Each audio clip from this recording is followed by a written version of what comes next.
Hello everyone, I am Admiral Ellis of the TTO, and welcome to another of the Admiral's Musings. It'll just be me today, unfortunately, no fancy edits.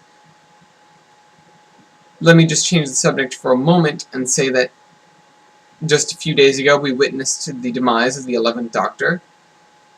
Not to say it was a surprise to those in the TTO, we'd already had a couple of visitations from the 12th. The time stream gets a little bit complicated when you work outside of the timeline itself, but those of you that were around for it did get to witness it. The rest of you should see it because it was quite an event. Now, moving on to the actual topic at hand is what should I do next? Of course, this is a question to you, but I'm going to list off a couple of things that are in the works, almost nearly prepared. The real nature of this channel was to give you an insight into the logs of my life, into these stories, give you essentially a step ahead of the releases, I guess. Not to say that it's a gigantic production or anything, but I've already put out a couple of things. I've already released one thing, and I've written and released another that's unrelated to the sci-fi universe. On here, however, there are a couple things that I've been working on and have not yet finished, which is what I was trying to do with this channel. We were just too far behind in Welcome to the TTO, and I ended up wrapping up that part. So I just turned it into what it was. But I have Sarah's story, which is kind of quick. It's an introduction to one of the characters that I work with all the time, which you didn't actually meet in Welcome to the TTO because I hadn't gotten to that part yet. She's introduced at the very beginning of Part 2. Then there's The Color of Revolution isn't really a document in and of itself. It was part of a collaborative project I was doing with a friend, and unfortunately all the remaining documents for that were lost. I still like the piece that we were working on, and I reference it all the time, and in fact a couple of the characters I keep wanting to, quote, go back and get. A couple of my characters want to go back and get those characters. There are a couple of characters that if I move on and do what I want to do, which is the men who bargained for the universe, which is a piece that I did release a couple of videos ago, and not a couple of videos ago, in the first Admiral's Musings, I released that video, or released that story. I don't know if there's any sort of ticker to see if anyone's downloaded it. I don't particularly care to know, but I could move on to that. Another thing is The Prison to Save Humanity is an unrelated project as well. It will be related at the time I come around to the end of it, but it's not yet.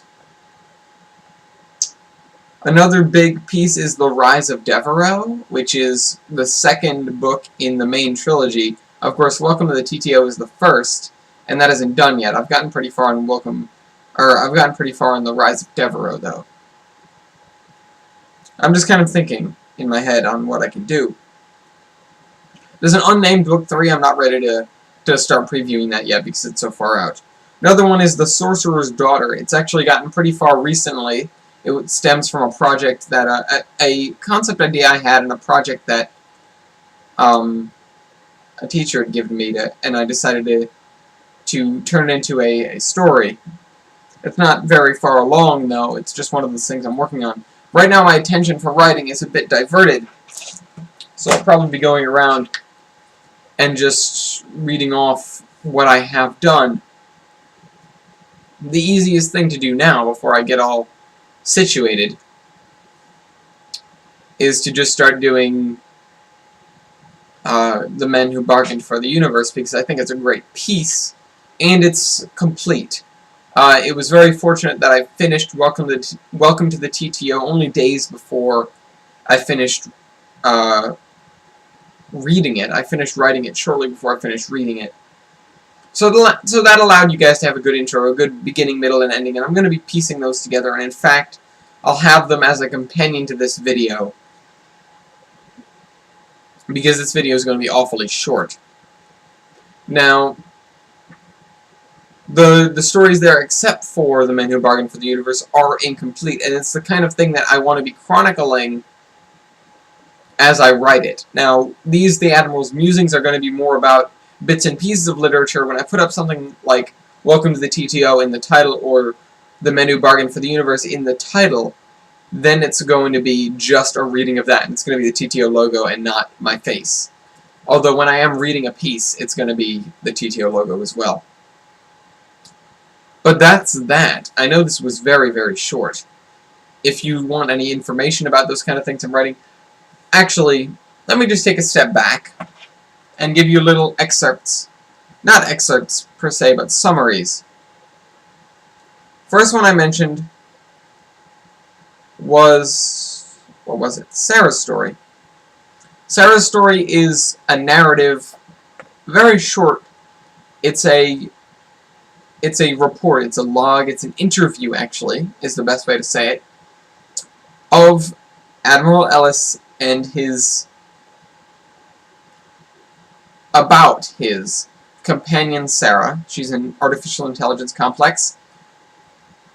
It's about how she came to be, how he came to get her, or receive. Really, he went out and got her, so. It's Sarah's story. It's literally her origin story. I know you guys haven't experienced the character yet, so you don't know her, you can't be attached to her. You can't, want to learn more about her because she doesn't really exist in your minds, but these other stories all have her. Namely, not namely, actually, The Color of Revolution. She is a prominent part of it. Just not so. She's only featured in about half of it. She kind of brings the two halves of the cast together, though. There aren't too many cast members to deal with, though, because it's such a fragment of a project. I'll move on from that, just noting that it's about a revolution, well, a solar system where, with many, many habitable planets, I believe it was a dozen or more habitable planets, which basically, they have interplanetary technology, not interstellar. And the planets are segregated based on job, and the jobs are divided up by your eye color. And you're supposed to not inbreed with people from, or you're supposed to not breed with people from other planets, because if you have a mixed eye color, or if your eye color is not pure, you get sentenced, or you get, not sentenced, you get put on just a planet of, it's essentially a prison camp. It's kind of unfortunate. Oop, let me just try to turn that, oh, never mind, that's not working. Next one there, okay, well, Revolution, this is a bit of spoilers, but this is kind of where my part picks up. The Revolution fails because an alien ship shoots down one of the freighters that they were using to smuggle their people around. It fails before it's began. Again, that part wasn't my part to write, so it's not very solid in terms of what exactly is going on there. I just know what my part is. Might not want to go for that one. Next one in there is The Maw, as a matter of fact. It's a super short story. It's only a single page. It would only be one episode of reading, but it's about a UNSC ship broadcasting a distress beacon that the Admiral goes to answer, and the ship is just full of flood. I'll just say it outright. It's about the atmosphere. It's not about what is it. It's not that kind of suspense. The Men Who Bargained for the Universe is a piece about 3 workers on a solar array who feel like they can do more.